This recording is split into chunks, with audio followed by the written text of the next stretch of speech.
Glória a Deus. Bendito seja Deus por todas as coisas. Que bom que a gente pode estar junto e a gente pode mais uma vez aprender do Espírito de Deus aquilo que o Senhor espera que nós vivamos, façamos.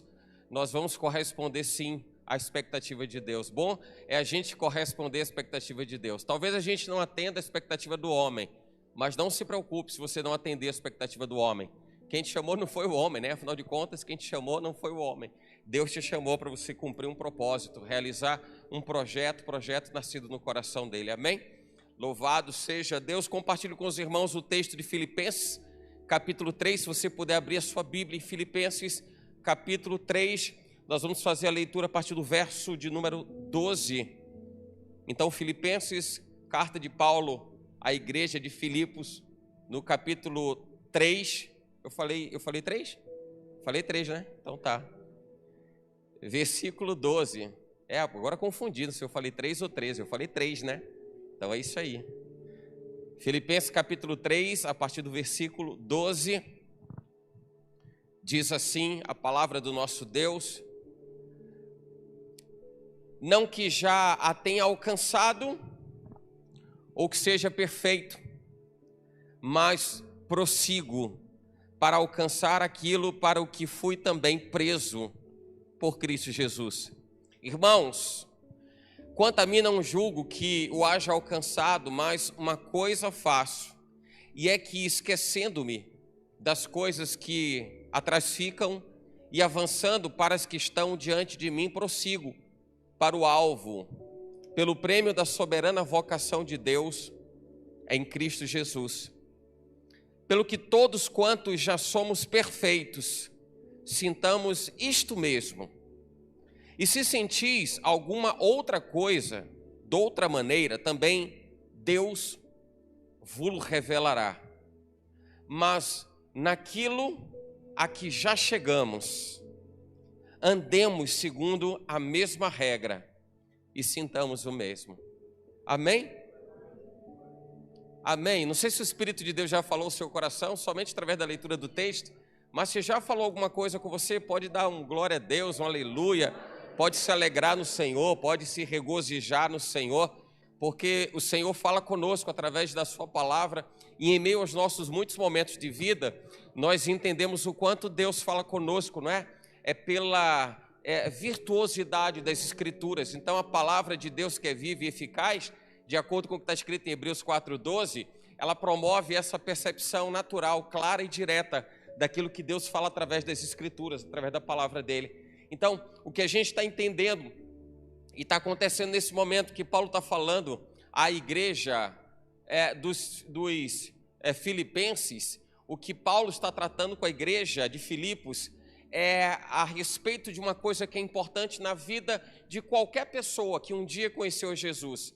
Porque o que nos levou a repensar a nossa rota, o que nos levou a reavaliar a nossa conduta, era exatamente o contraponto entre aquilo que o Senhor propõe na palavra dele e aquilo que a gente vivia, eu estava vivendo. De repente a gente estava cego para as coisas de Deus, mas achávamos que estávamos lúcidos, vivendo no mundo em que nós vivíamos. Até o momento em que nós conhecemos a Jesus. Quando a gente conhece a Jesus, a gente entende que muito daquilo que a gente estava fazendo outrora precisa ser repensado, reposicionado, reavaliado. Daí a razão da gente trazer esse pensamento para os nossos dias, ainda que já tenhamos conhecido a Jesus, mesmo porque está escrito: conhecereis e prosseguireis em conhecer ao Senhor. A nossa jornada de aprendizado, de entendimento de Deus e da vontade de Deus, ela é permanente. Então nós continuamos a aprender de Deus. E como nós continuamos nesse aprendizado, nessa jornada de aprendizado, a gente precisa se apegar a uma coisa. A gente precisa se apegar àquilo que o Senhor nos traz como garantia de que a nossa vida seria plena e bem-sucedida. E o que é que nos traz a segurança de que a nossa vida vai ser plena e bem-sucedida? Se eu estiver firmado em Deus. Se eu estiver firmado em Deus. Em tantas passagens das Escrituras em que vemos alguma relação ou associação com o caminho, tal qual aquela passagem que Jesus diz: eu sou o caminho, é para que a gente possa entender que a vida oferece inúmeras possibilidades. De tudo que se deve guardar, guarda o teu coração, porque deles procedem os caminhos, as saídas da vida. E essas saídas da vida, que dizem respeito ao coração, podem nos levar até alguma coisa que não seja agradável, porque para o homem existem caminhos que parecem ser de vida, mas no final são caminho de morte. E enganoso é o coração, que talvez nos leve a pensar que aquilo que vai nos levar para a morte é realmente aquilo que a gente acha que vai trazer vida. Por isso que nos traz a segurança e a certeza de que nós estamos fazendo a coisa certa, de que a gente está no caminho certo, a gente está andando na rota correta, é sabermos que nós estamos caminhando dentro de um balizador que se chama Palavra de Deus. As Escrituras delimitam e definem o nosso caminho, definem por onde que a gente deve andar. Se eu preciso transitar de um ponto ao outro, e eu estou chamando esse ponto ao outro a minha vida, a partir do instante que eu conheço só Jesus e quando eu não o conhecia, ou mesmo o conhecendo, como eu devo me manter na presença de Deus, eu vou precisar pelo menos enxergar 2 pontos, onde eu estou e onde eu quero chegar. E invariavelmente, quando a gente fala da vida cristã, invariavelmente, o pensamento comum de todo cristão é que nós queremos chegar num resultado final chamado céu. Eternidade na presença de Deus, ou não é? Ou não é? Porque se meramente o nosso pensamento estiver apontando para as coisas dessa vida, nós teremos objetivos muito diferentes, muito distintos.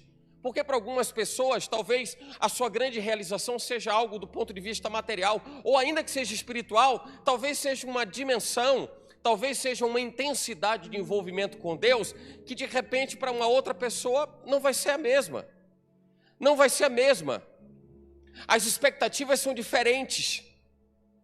As buscas são diferentes, a maneira como nós nos aproximamos de Deus são formas diferentes. E cada um, na realidade, acaba por estruturar como vai estabelecer essa aproximação com Deus. E tem pessoas que se achegam mais, chegai-vos a Deus, Ele se chegará a vós. Eu entendo de forma muito clara pela palavra de Deus, que Deus está tão perto de nós quanto nós estamos perto dEle.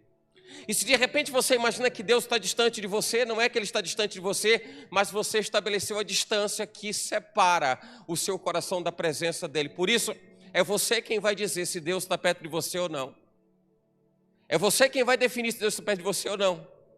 Se você acha que está passando tantos problemas na vida, tantas dificuldades, se você acha que parece que tudo caiu sobre sua cabeça, e talvez isso seja a razão para você dizer, não dá mais para mim, eu vou parar com tudo, não dá para prosseguir, não dá para caminhar, você precisa avaliar se é realmente esse o sentimento que Deus está trazendo ao seu coração, ou o seu coração se vestiu de tantas coisas dessa vida, tantas expectativas e ilusões, que talvez você agora não consiga mais entender a correspondência. Não há correspondência. Porque o seu coração começou a viver aquilo que você quer, que você espera, que você deseja, e você não está entendendo mais a vontade de Deus. E se a vontade de Deus é boa, perfeita e agradável, como de fato ela é, eu posso me lançar nos braços dele sem maior perigo, sem maiores problemas, porque eu sei que Deus tem o melhor para mim. Diga assim, Deus tem o melhor para mim. Fala de novo, diga, Deus tem o melhor para mim. Fala de novo, diga, Deus tem o melhor para mim.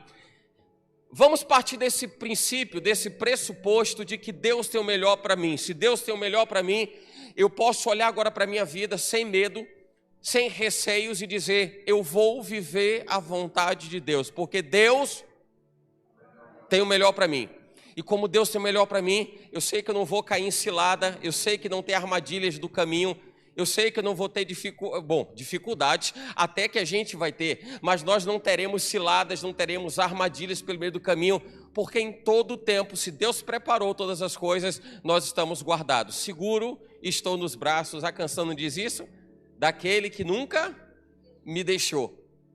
Vamos entender o que Paulo está querendo tratar a respeito desse assunto, quando ele fala de um versículo que na realidade a gente conhece com muita clareza, quando Paulo diz assim, eu não julgo que já haja alcançado, mas uma coisa eu faço, é que deixando as coisas que para trás ficam, prossigo para o alvo. E eu entendo que Paulo, ele começa a entender o que era importante para ele, sendo ele quem era e tendo vivido ele o que viveu. tendo vivido Paulo que viveu. Quando a gente lê o capítulo 3, no seu início, nós lemos do versículo 12 em diante, mas quando nós começamos a ler o capítulo 3, nós vemos na realidade que o primeiro versículo é o desfecho dessa mensagem, e é o desfecho do recado de Paulo, porque o primeiro versículo diz assim: resta, irmãos meus, que vos regozijeis no Senhor. Paulo começa dizendo assim: irmãos, eu tenho uma coisa para dizer, é que estejamos regozijados em Deus. Se você me perguntar qual vai ser o sentido dessa mensagem, vai ser assim: irmãos, no final de tudo, se alegre em Deus, se regozije em Deus. Mas está tudo difícil, se alegre em Deus. Então para de olhar para as circunstâncias, para de olhar para o homem, não é? E se regozije em Deus, se alegre em Deus. Que motivos lhe faltam para você se regozijar em Deus? Quando você começa a ficar preso muito a alguém, quando você começa a ficar muito preso às circunstâncias, é porque você está se ocupando muito mais naquilo que faz parte até da sua rotina e daquilo que você vê, e você esquece de que um dia Deus te chamou para você ser um justo, e o justo viverá pela fé. E tem muita gente que acaba vendo as coisas que estão diante dos seus olhos. Significa dizer que essa pessoa está altamente conectada às coisas tangíveis, às coisas palpáveis, aquilo que é material.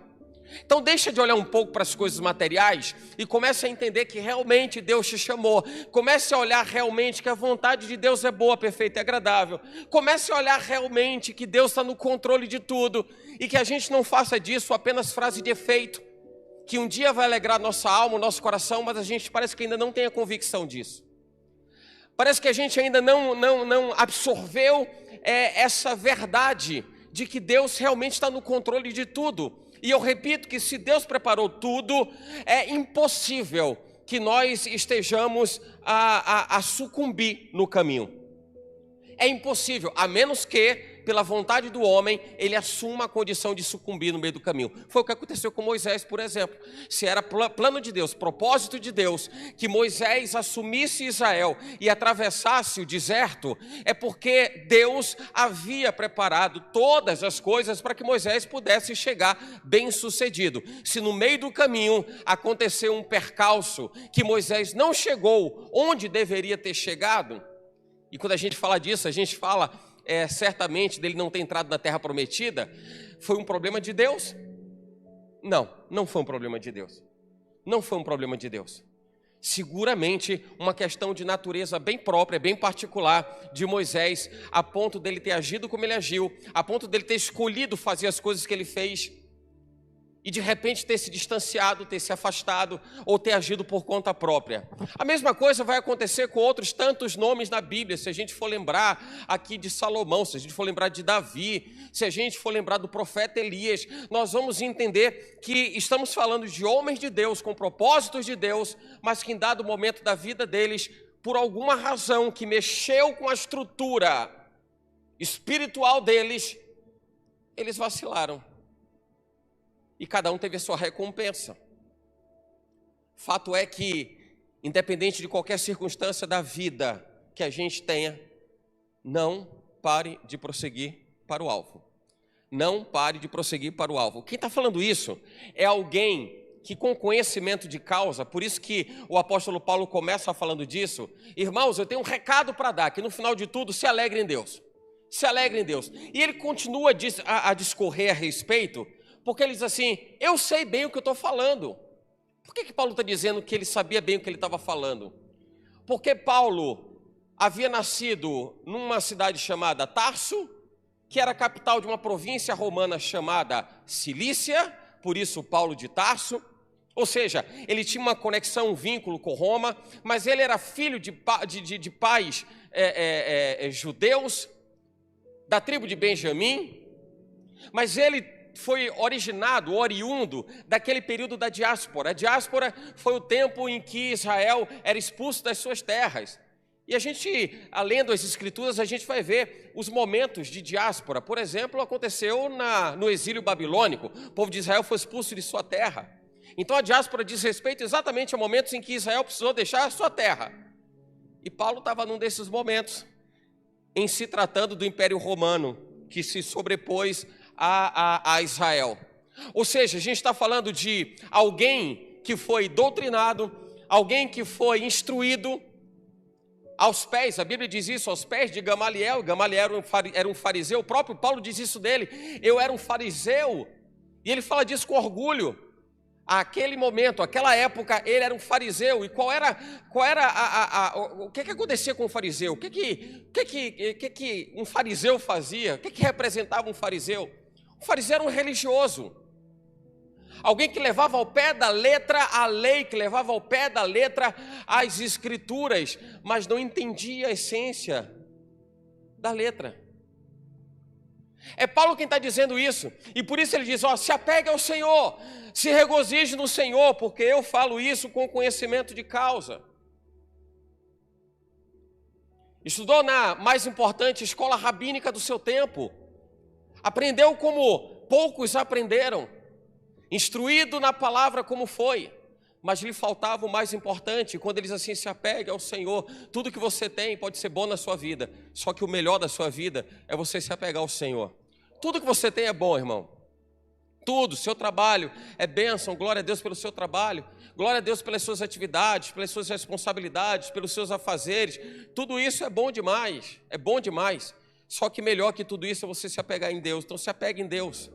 Se apegue em Deus. É para você, de repente, não começar a dar atenção àquilo que é bom e dê atenção, ou mais atenção àquilo que é melhor.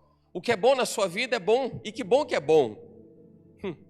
Que bom que é bom. Mas não dê mais atenção ao bom, porque o melhor Deus te preparou.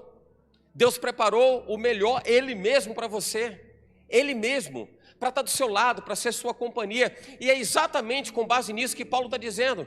Agora me vejo numa condição em que não sou mais o perseguidor da igreja, agora eu sou igreja e sou perseguido por ela e com ela. Não por ela, mas com ela, ou por causa dela, por ele se fazer igreja. Ele se põe agora numa posição diferente do que ele viveu antes, do que ele aprendeu antes.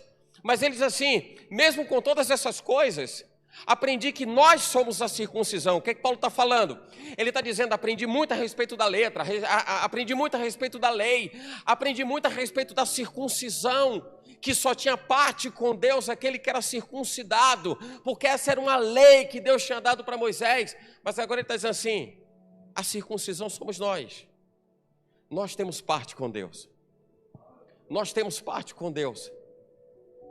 Desapega das convicções, desapega daqueles princípios tão irredutíveis da lei. E Paulo, conhecido como o apóstolo dos gentios, ou o apóstolo das gentes, começou a pregar, começou a ministrar e a falar exatamente dessa forma, dizendo, você tem um valor, mas eu não sou circuncidado. Você é circuncidado em Jesus Cristo, você já está circuncidado. Mas eu não conheço Jesus Cristo, não importa, se você crê nele, você já está circuncidado. E Paulo está simplificando as coisas, que normalmente os homens tendem a burocratizar. Aliás, pode perceber que normalmente aquilo que os homens burocratizam, Jesus trata com a maior simplicidade possível. Não à toa ele diz assim, aprendei de mim, que sou manso e humilde de coração. E eu entendo que Jesus está dizendo assim, olha, vai buscar a fonte correta, vai buscar no lugar adequado, né? Porque senão você vai começar a ficar cheio de caraminhola na cabeça, vai começar a ficar preocupado com um monte de gente. Mas enfim, o que o apóstolo Paulo está dizendo é, mesmo tendo passado o que eu passei, mesmo sendo rejeitado, eu imagino Paulo, porque Paulo era assim, como perseguidor, o antigo perseguidor da igreja, ele era rejeitado pela igreja. Só que agora não era mais o Paulo perseguidor da igreja, agora era o Paulo convertido. Era o Paulo convertido. E o Paulo convertido, ainda de ser meio que rejeitado pela igreja, porque quem é esse cara aqui? Ele agora passa a ser também rejeitado, não é, pela alta sociedade e pelo poderoso clero judeu que o tinha como aliado, e Roma sobretudo. Agora imagina Paulo dizendo, eu sei bem de tudo isso, e por isso que eu estou dizendo, se alegre no Senhor. E Paulo arremata e fala a respeito disso. Se apegue ao Senhor. Se agarre em Deus.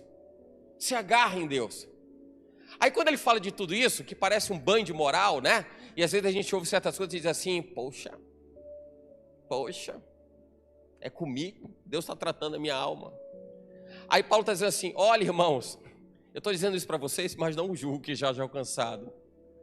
Ele está dizendo, eu estou ensinando para você e estou ensinando para mim mesmo. Agora eu estou falando para você o que é certo. Como eu entendo que o que eu estou falando para você que é certo para você quanto para mim. Mas não sei se eu ainda alcancei. E eu vejo a sinceridade de Paulo em dizer assim, eu não quero ser o modelo a ser seguido. Eu quero que vocês olhem para Jesus, porque Jesus é o modelo a ser seguido. O que Paulo está dizendo é, igreja, eu faço tanto parte de você e você de mim, eu preciso de você, você precisa de mim, que no final de tudo nós precisamos de Cristo. No final de tudo nós precisamos de Cristo, porque a nossa vida vai continuar até o dia em que o Senhor disser é até aqui. Mas enquanto isso, a gente vai continuar precisando de Cristo. Eu vou precisar de você, você vai precisar de mim. Uma coisa a gente vai precisar fazer é olhar para o alvo, porque é o que vai nos encorajar para que a gente não pare. Daí a razão de Paulo fazer essa relação com um atleta. Você vê que na leitura desse texto, em algumas Bíblias, você vai ver algo sendo dito assim, o atleta cristão. Porque Paulo faz essa relação, essa conexão com o atleta. O atleta que se esforça, você sabe que atleta, para ser um atleta de alto rendimento, de alto nível, ele precisa se dedicar. Relacionamento com Deus é assim. A gente precisa se esforçar, precisa se dedicar. Ele faz essa relação com o atleta, porque se você parar para pensar bem, veja só, imagina um atleta, especialmente quando ele fala de correr em torno do estádio, como era muito comum esse tipo de competição na antiguidade, e alguma coisa se perdura até os dias de hoje. Você vê que um atleta, quando ele está correndo, não é praxe do atleta olhar para trás para ele ver o quanto ele já correu. O que é natural do atleta é ele olhar para onde? Para frente. Porque quando ele olha para frente, ele está olhando onde ele quer chegar. Então, eu não vou perder tempo em olhar para trás, para as coisas que ficaram. Por isso que Paulo diz assim, e deixando as coisas que para trás ficam, não vai adiantar olhar para trás. Olhar para trás não vai resolver quando eu tenho um objetivo a alcançar, quando eu tenho um alvo a atingir. Aí ele continua dizendo, deixando as coisas para trás ficam, prossigo para aquelas que estão adiante de mim. Ele está dizendo, eu vou procurar alcançar aquilo que Deus espera e deseja que eu alcance. E o que ele quer alcançar? Quando ele diz assim, pelo prêmio da soberana vocação. Ele está dizendo, tem um prêmio para mim. Deus preparou lá na frente um prêmio para mim. Aí quando a gente fala de prêmio, é interessante que as pessoas começam a imaginar que prêmio. E quando as pessoas falam do céu, começam a falar das mansões celestiais, eu vou morar na mansão. Eu vejo muita gente pensando no céu como pensa na terra, né? Eu vou morar na mansão. Aí começa a pensar onde mora hoje. Não, no céu vai ser melhor, eu vou botar uma torneira de ouro. Tal. Começa a pensar um monte de coisa. E Paulo está falando assim, tem um prêmio. E que prêmio é esse? Ele diz assim, o prêmio é a soberana vocação. Sabe qual é o prêmio que Deus preparou para você? A soberana vocação. É você ser o que Ele te fez para ser. Quando você olha para aquelas coisas que estão adiante de você e deixa de olhar para trás, mas deixa as coisas que para trás ficam, você está olhando para Ele, olhando para o alvo, você está em busca do prêmio. E que prêmio é esse? A soberana vocação. E que soberana vocação é essa? Aquela que o Senhor elegeu, definiu, determinou para você viver, para você cumprir. Aí às vezes os irmãos ficam tristes, não dão nem glória a Deus por causa disso.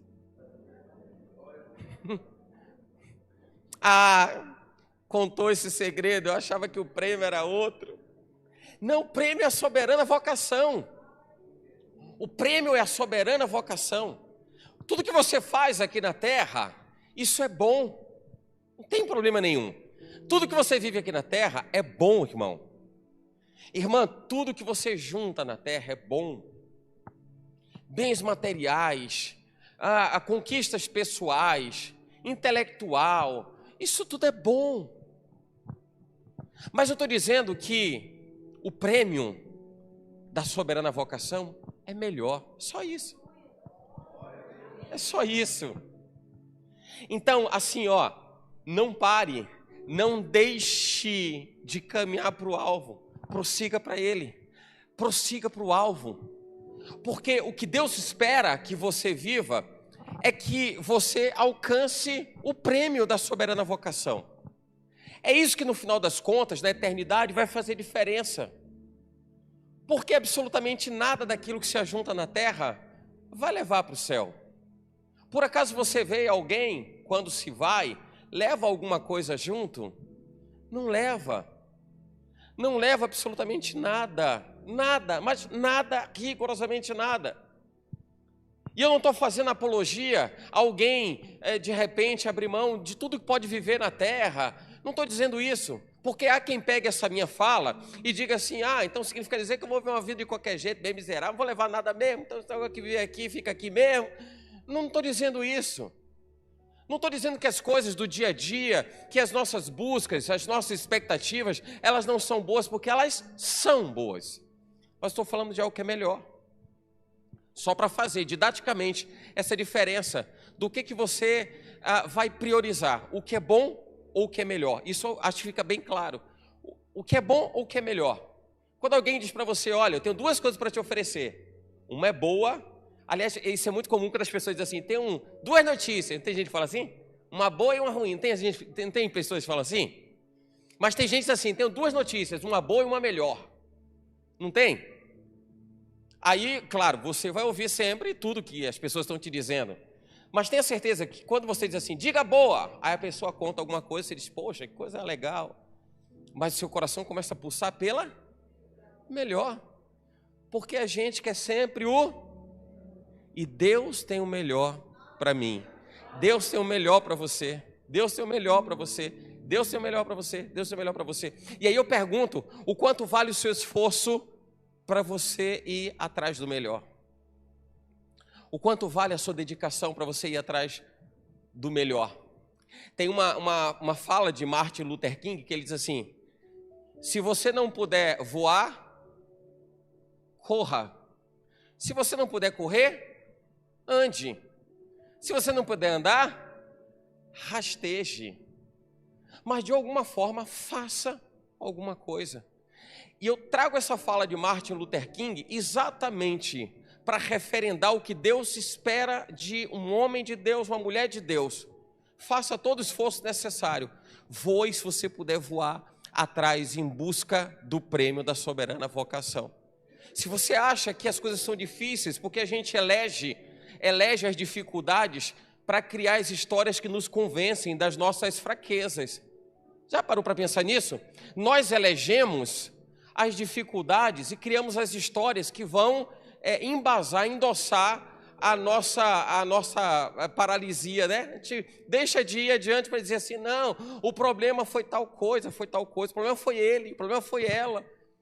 Eu estava indo bem, mas tal coisa aconteceu, mas o problema foi que ele me tirou da presença, ela me tirou da presença, o problema me tirou da presença. Peraí. Quem muito quer encontrar justificativas para poder explicar as suas fragilidades, é que nunca olhou para Deus para reconhecer que as fraquezas fazem parte da nossa natureza. E o poder de Deus se aperfeiçoa nas nossas fraquezas. Qualquer pessoa que de forma soberba, arrogante, rejeitar as suas próprias fraquezas, nunca vai ser tratado pelo Espírito. Nunca. Porque alguém que rejeita as suas fraquezas se julga superior. Alguém que rejeita as suas fraquezas se julga muito bom. Por que Deus vai aperfeiçoar alguma coisa que já é muito boa? Por que Deus vai trabalhar em algo que é extraordinário? Que raia a margem da perfeição? O que Deus tem para mudar? Por isso o poder de Deus se aperfeiçoa nas nossas fraquezas. O apóstolo Paulo ele chega a dizer assim, quando ele declara que por amor ao Senhor e a pregação do Evangelho, ele se submeteu a tudo, ele chega a dizer assim, eu fiz-me fraco para ganhar os fracos. O que Paulo quer dizer com isso? Eu fiz-me fraco para ganhar os fracos. Ele percebeu que na jornada dele, lidando com muitas pessoas, ele precisou revisitar as suas convicções, as suas decisões de vida, muitas coisas que eram confrontadas com as pessoas a quem ele evangelizou, a quem ele levou a palavra. Ele precisou muitas vezes voltar para dentro de si, para não ressuscitar a velha criatura, para não se erguer novamente o antigo Saulo de Tarso, o cara prepotente, o cara arrogante. Ele precisou revisitar as suas convicções, seus valores, para que ele não viesse a trazer novamente aquele Paulo prepotente, temível, porque ele certamente iria trazer uma natureza que desejaria resolver tudo na força, ou quem sabe na força do braço, na força do intelecto, mas ele ia querer impor a sua convicção. E eu vejo Paulo preocupado em trazer os princípios do Evangelho como pressupostos de escolha de vida para alguém que deseja viver uma nova vida. Ele não traz isso como imposição. Ele não traz isso para dizer, olha, você tem que entender que Jesus é o caminho, a verdade e a vida, e não tem absolutamente nenhuma possibilidade de ser diferente. E alguém diz assim, não, mas eu não acredito nisso. E ele, não, mas tem que ser dessa forma, porque senão vai para o inferno, isso, aquilo, aquilo outro. O apóstolo Paulo diz assim, eu fiz-me fraco para ganhar os fracos. Paulo está dizendo, eu me submeto. Eu entendo que quem é prioridade e quem tem visibilidade no plano de Deus é Deus, o seu propósito, o seu projeto. E Paulo se enxerga como parte da igreja. Eu vejo nessas atitudes de Paulo o grande acontecimento na igreja, sabe? Sabe quando é que a igreja vai ser a igreja que realmente Deus quer que ela seja?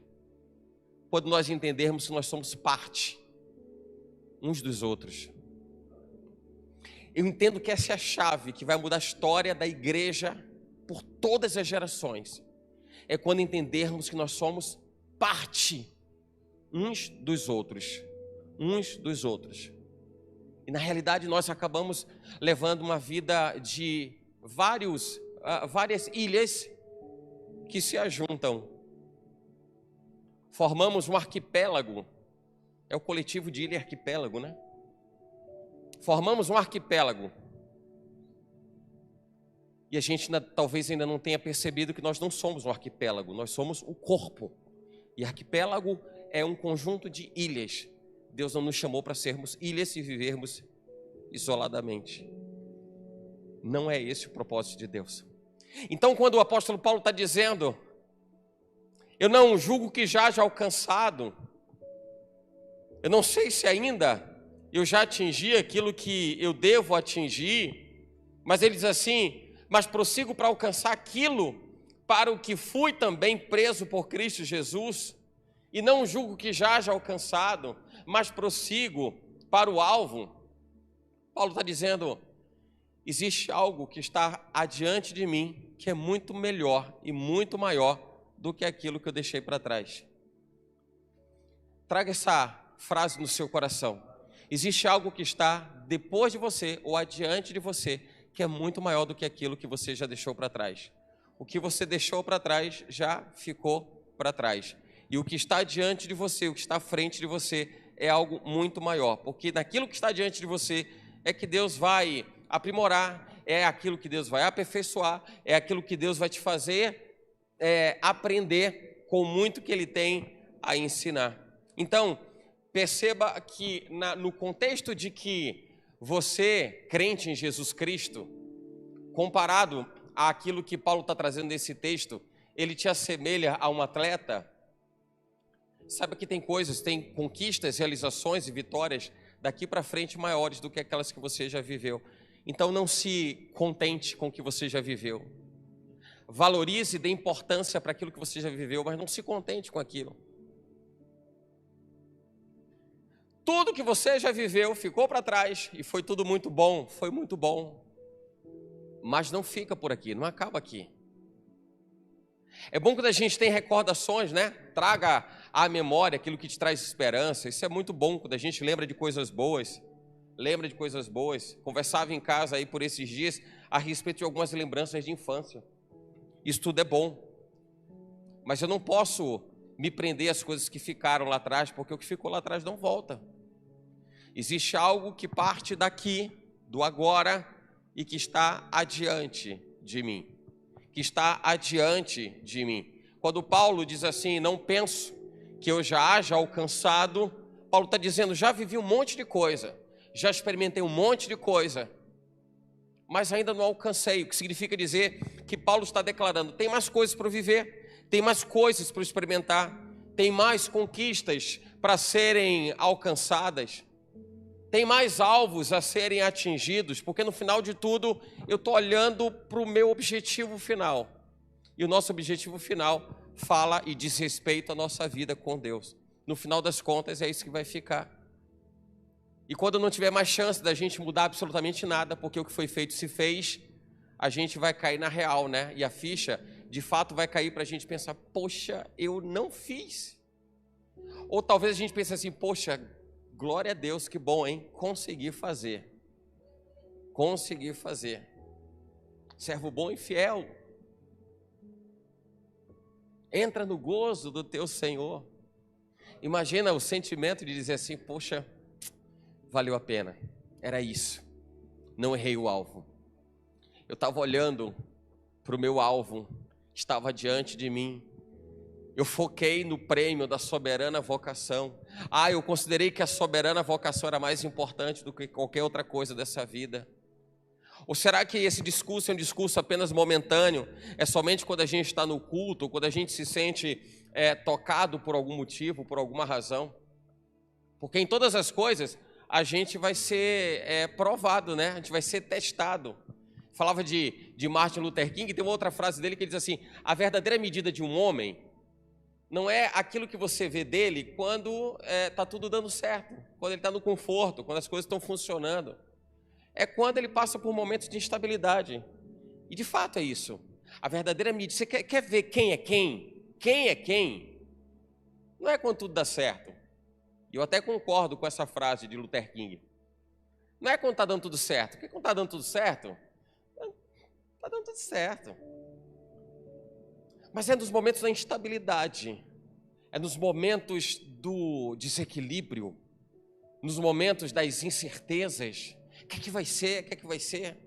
E a gente começa a entender quem é quem, né? No vulgo popular a gente diz, é aí que a gente separa os homens dos meninos. E a gente percebe quem é quem. Quem é crente, lembro dessa fala de uma pessoa muitos anos atrás, que diz assim, quem é crente e quem é querente. O querente só quer, mas o crente é crente. Me lembro que causou uma confusão enorme esse negócio, mas tudo bem. É porque às vezes a gente não está preparado, né? Maduro para poder entender o que é que Deus fala aos nossos corações. E às vezes a gente se comporta ainda como meninos, e Paulo falava disso, onde ele ministrava e o quanto ele chamava atenção para a maturidade espiritual. E ele fala certas coisas importantes para que dentro da maturidade espiritual que já alcançamos, nós possamos entender que tudo isso faz parte do projeto de Deus para que nós possamos crescer mais, para que a gente possa evoluir ainda mais. A parte B do versículo 13, né, que diz assim, mas uma coisa eu faço, esquecendo das coisas que para trás ficam, eu avanço para aquelas que estão adiante de mim. Eu vejo o apóstolo Paulo sinalizando para que não se desfaleça o propósito de olhar para Jesus. Não deixa que nada tire os seus olhos de Jesus. Eu falava sobre as conquistas já alcançadas, ou aquelas ainda até que virão, mas que nada seja motivo suficiente para te tirar da presença dEle. Nada. Continue prosseguindo. Diga, eu prossigo para o alvo. Mas está dando tudo certo. Aí você diz, eu prossigo para o alvo. Mas começou a dar errado. Aí você diz o quê? Eu prossigo para o alvo. Porque no final de tudo, o que deu certo, o que ficou errado, o que deu certo, o que deu errado, ficou. São as coisas que para trás ficam. Porque como tudo na vida fica para trás, até o que não dá certo também fica para trás. E toda tempestade é passageira. O que eu não posso é deixar de prosseguir para o alvo. Então eu prossigo para o alvo, sem dúvida nenhuma. Não deixe de tirar os seus olhos de Jesus. Não tire os seus olhos dele. por razão nenhuma. Talvez para isso você tenha que ser exigido um pouco mais, talvez para isso você se sinta um pouco mais desgastado. Talvez dentro da sua escala de valores, de importância, talvez você comece a olhar o que é que precisa ser renunciado para que talvez te sobre mais tempo, para que talvez te sobre mais força. Mas na hora que você precisar excluir alguma coisa, não exclua. Seguir para o alvo. Que é o que muitas pessoas acabam fazendo. Muitas pessoas, sob o pretexto de muito trabalho, de muitos afazeres, de muitas dificuldades do dia a dia, relacionam o que exige tempo delas, e o que acaba sobrando aí no final das contas é o tempo de relacionamento com Deus, porque afinal de contas usamos aquele velho jargão que diz: Deus sabe de todas as coisas. E a pior coisa que tem é alguém usar uma frase certa no contexto errado. Frase certa no contexto errado dá um pepino horroroso, dá um problema sem precedente, porque a frase é certa, mas o contexto é errado. Que Deus sabe de todas as coisas, nós sabemos que Ele sabe de todas as coisas, mas tomar essa frase e aplicar essa frase no contexto errado, achando que com isso você diz para Deus: Deus, me aceite da forma que eu quero viver, é você rejeitar uma premissa de relacionamento com Deus em que Deus aceita você como é, mas Ele não tolera você viver do jeito que você quer viver, porque se for dessa forma, você está rejeitando o sacrifício da cruz. Porque para rejeitar o sacrifício da cruz, não precisa alguém dizer: ah, que bobagem Jesus ter morrido na cruz. Não é isso. Não é isso. Ah, Jesus é feio. Não é isso. O que invalida o sacrifício da cruz é alguém saber que Ele morreu pelos nossos pecados e dizer: Senhor, ainda assim eu prefiro o meu pecado. Isso é o duro. Isso é o difícil. É saber que Jesus se entregou por amor de nós para pagar um preço impagável. Nós não tínhamos como pagar esse preço. E Jesus fazer-se fiador. O que é o fiador? O fiador é aquele que diz: eu entro nesse negócio para poder pagar um preço que quem deveria pagar não paga. Então, se alguém é o locatário, é isso? O locatário é quem está alugando, tem lá um fiador. O fiador é o cara que vai ser cobrado. Se o cara que tem que pagar não paga, se ele não pagar ao locador, ao dono nesse caso, nesse exemplo, o dono do imóvel está ali, vai cobrar lá o locatário. Cadê pagar a mensalidade aí, pagar o aluguel do mês? Se o locatário disser: eu não tenho, o locador vai dizer: ah, você não tem não? Fiador, quem vai pagar é você. E a Bíblia diz que Jesus fez-se fiador, porque Ele teria que pagar um preço que a gente não tinha como pagar. E ainda assim alguém dizer: ainda, Senhor, dessa forma eu prefiro o meu pecado, é negligenciar aquilo que a Bíblia nos ensina em Hebreus, capítulo 10, versículo 38. E a Bíblia diz que o justo viverá da fé, mas aqueles que se opõem a isso, ele diz: minha alma não tem prazer nele. Minha alma não tem prazer nele. Diga assim: o meu alvo é Jesus. Acima de tudo, estou pronto para seguir Jesus e servir ao Senhor. Eu quero fechar essa mensagem no versículo 14, que diz: prossigo para o alvo, pelo prêmio da soberana vocação de Deus em Cristo Jesus. Prossigo para o alvo. Prossigo para o alvo. Paulo, quando ele diz prossigo para o alvo, ele está dizendo, eu estou decidido, eu estou certo, eu estou convicto, prossigo para o alvo. E quando ele completa dizendo, pelo prêmio da soberana vocação, ele está dizendo, eu entendo o que é importante para mim. E a soberana vocação é mais importante do que qualquer outra coisa dessa vida. Duas mensagens importantes Paulo passa nisso. Uma decisão clara a respeito do que ele quer. Eu sei o que eu quero. Eu sei o que eu quero. E a segunda mensagem que ele passa nisso é, eu sei o que é mais importante para mim. E o prêmio da soberana vocação é mais importante para mim do que qualquer outra coisa. Do que qualquer outra coisa. Amém? Eu espero que essa mensagem te leve a refletir a respeito do que, de fato, você tem escolhido viver e decidido viver.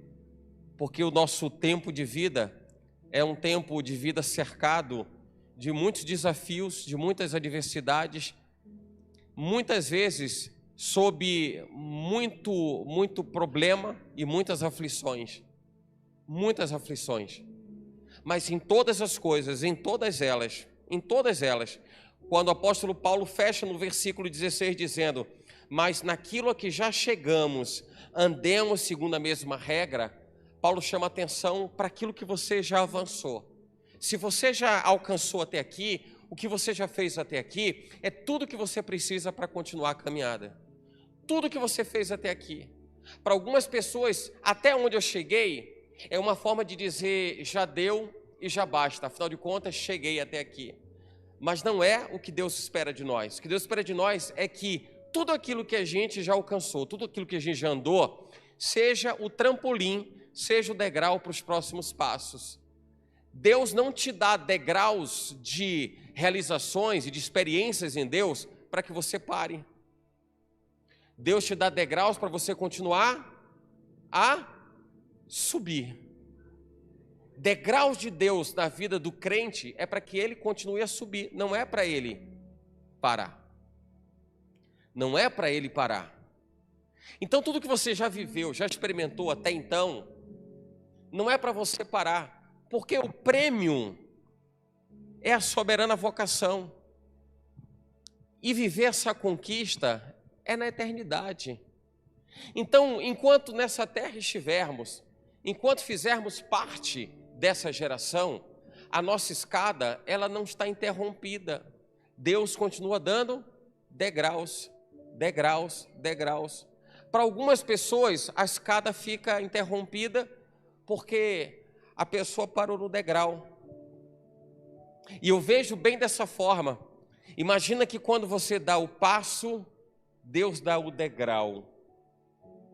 Quando você dá o passo, Deus dá o degrau. Deus não dá o degrau primeiro para você dar o passo. Você dá o passo e Ele dá o degrau. Entende isso?